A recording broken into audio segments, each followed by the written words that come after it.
자, 이어서 하겠습니다. 꺼져가지고 잘못 눌러서요. 자, 이 기독교는 부활이 중요한데요. 부활로 끝나는 게 아니라 결국 부활하는 것은 그 과정이죠. 부활을 하는 이유가 결국은 우리가 새하늘과 새 땅에서 살기 위해서.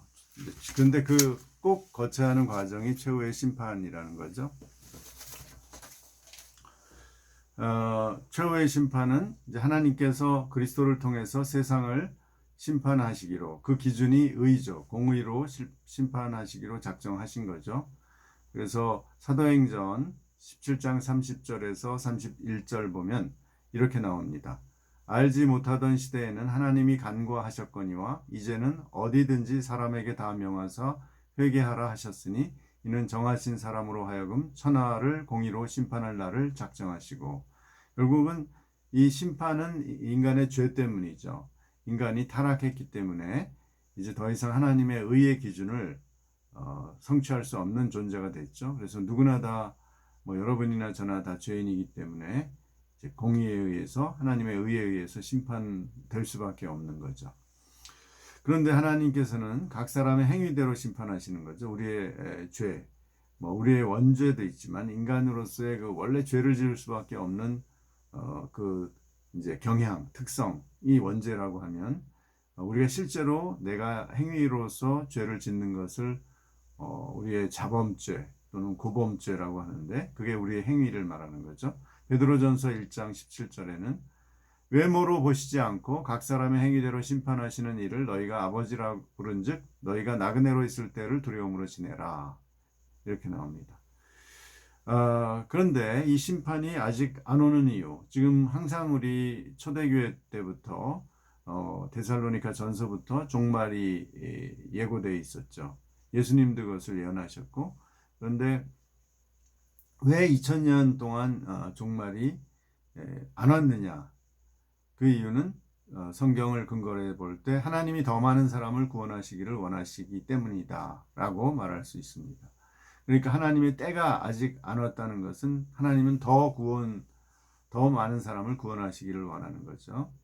마태복음 24장 14절에 이 천국 복음이 모든 민족에게 증언되기 위하여 온 세상에 전파되리니 그제야 끝이 오리라. 결국은 모든 민족에게 복음이 전해져야 된다는 게 전제 조건이고, 베드로 후서 3장 8절 보면 사랑하는 자들아 주께는 하루가 1000년 같고 1000년이 하루 같다는 이 한 가지를 잊지 말라. 주의 약속은 어떤 이들이 더디다고 생각하는 것 같이 더딘 것이 아니라 오직 주께서는 너희를 대하여 오래 참으사 아무도 멸망하지 아니하고 다 회개에 이르기를 원하시느니라. 베드로후서 3장 8절이죠. 또 디모데전서 2장 4절에도 나오죠. 그러니까 하나님께는 사실 우리에게 1000년은, 하나님께서는 영원 속에 계시기 때문에 1000년 전이나 지금이나 똑같은 거죠. 그렇기 때문에 우리에게는 더디지만 하나님께서는 더딘 게 아니다. 그런데 하나님께서 왜 우리 역사 속에서 빨리 심판을 안 하시냐 하면 우리를 참고 계신다는 거죠. 그래서 이제 마지막 날이 오면 우리에게 그 심판에서 벗어날 수 있는 유일한 근거, 우리의 어떤 행위가 우리는 불완전하고 우리의 모든 행위는 다 죄에 오염되어 있기 때문에, 그렇기 때문에 우리에게는 그 죄를 속죄해 주신 예수 그리스도가 우리의 그 심판에서 우리를 면제시켜주는, 즉 생명책의 이름이 기록되는 근거라는 거죠. 계시록, 요한계시록 19장 7절에 보면 우리가 즐거워하고 크게 기뻐하여 그에게 영광을 돌리세. 어린 양의 혼인기약이 이르렀고 그의 아내가 자신을 준비하였으므로 그에게 빛나고 깨끗한 세마포 옷을 입도록 허락하셨으니 이 세마포 옷은 성도들의 옳은 행실이로다 하더라. 천사가 내게 말하기를 기록하라. 어린 양의 혼인잔치에 청함을 받은 자들은 복이 있도다. 즉 여기서 이제 은유적으로 그 결혼식, 혼인잔치에서 남편은 예수 그리스도고요. 아내가 바로 우리 신자들, 성도들을 말하죠. 그런데 우리 성도들이 이제 결혼 예복을 입죠. 우리 드레스를 입는 거예요. 우리 신부들이니까. 세마포, 옛날에는 이제 세마포, 아주 고운 배로 짠 옷인데요. 지금으로 말하면 이제 드레스죠. 뭐 실크 드레스라고 합시다. 그것이 뭐냐면 아름다운 그 실크 드레스가 우리 성도들의 옳은 행실이다. 그러니까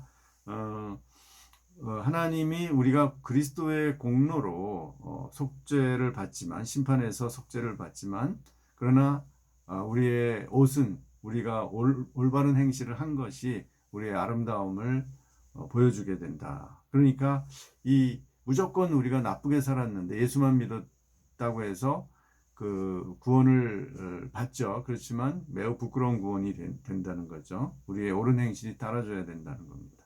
그것을 하나님이 원하시는 거예요. 자, 그 다음에 5번, 예수 그리스도는 심판의 주체며 심판관이시다. 고린도후서 5장 10절, 이는 우리가 다 반드시 그리스도의 심판대 앞에 나타나게 되어 각각 선악간에 그 몸으로 행한 것을 따라 받으려 함이라. 그리스도의 심판대예요. 그러니까 심판자가 그리스도시다.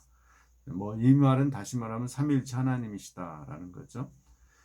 그 결과는 어떻게 되냐? 그 심판의 결과는 사탄과 그 무리들은 심판을 받고 지옥에 던져진다. 계시록 20장 10절에 보면 또 그들을 미혹하는 마귀가 불과 유황못에 던져지니 거기는 그 짐승과 거짓 선지자도 있어 세세토록 밤낮 괴로움을 받으리라. 마귀 즉 사탄과 그를 따르는 천사들, 악한 영들, 그리고 그 인간으로서 그 그러니까 그리스도를 거부하고 마귀를 따른 그 짐승 또는 거짓 선지자, 적그리스도들은 밤낮 지옥에서 괴로움을 당한다는 거죠. 그래서 이제 그들뿐만 아니라 생명책에 기록되지 않은 모든 사람이 행위대로 심판받고 불못, 즉 지옥에 던져진다. 불못이라는 것은 뜨거운 불로 된 연못 같은 걸 말하는 거죠. 계시록 20장 12절, 또 내가 보니 죽은 자들이 큰 자나 작은 자나 그 보좌 앞에 서 있는데 책들이 펴 있고 또 다른 책이 펴졌으니 곧 생명책이라. 죽은 자들이 자기 행위를 따라 책들에 기록된 대로 심판을 받으니 바다가 그 가운데에서 죽은 자들을 내주고 또 사망과 음부도 그 가운데서 죽은 자들을 내주매 각 사람이 자기 행위대로 심판을 받고 사망과 음부도 불못에 던져지니 이것은 둘째 사망 곧 불못이라. 누구든지 생명책에 기록되지 못한 자는 불못에 던져지리라. 그게 이제 지옥에 들어가는 것을 말하는 거죠. 여기서 그 전제는 부활하는 겁니다. 그러니까 바다에 죽은 사람들은 바다에서 부활을 하고요. 땅에서 죽은 사람들은 땅에서 부활해서 모든 사람이 그 행위대로 심판을 받는다. 그러나 그리스도인들은 그리스도의 그 속죄가 있기 때문에 그리스도께서 우리를 심판하지 않으신다는 거죠. 결론을 맺겠습니다.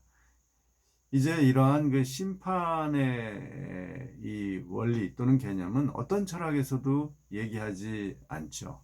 왜냐하면 철학에서는 그냥 죽음이 끝이에요. 죽음에 의해서 인간은 영혼과 육체로 해체가 되거나 또는 완전히 소멸해 버리거나 하는 것이 대부분의 철학과 또 일부 종교에서도 그렇게 생각을 하죠.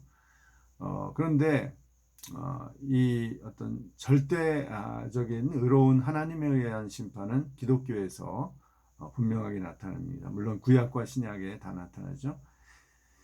심판은 인류 역사의 최종적 정의의 심판이다. 단 예수 그리스도를 하나님이며 구세주로 믿은 사람은 그들의 죄에도 불구하고 그리스도께서 그들을 위해 흘리신 즉 속죄의 보혈 때문에 사면을 받는다. 그래서 그들이 이제 천국에 들어가게 되는 거죠. 우리 2교시 여기까지 했습니다.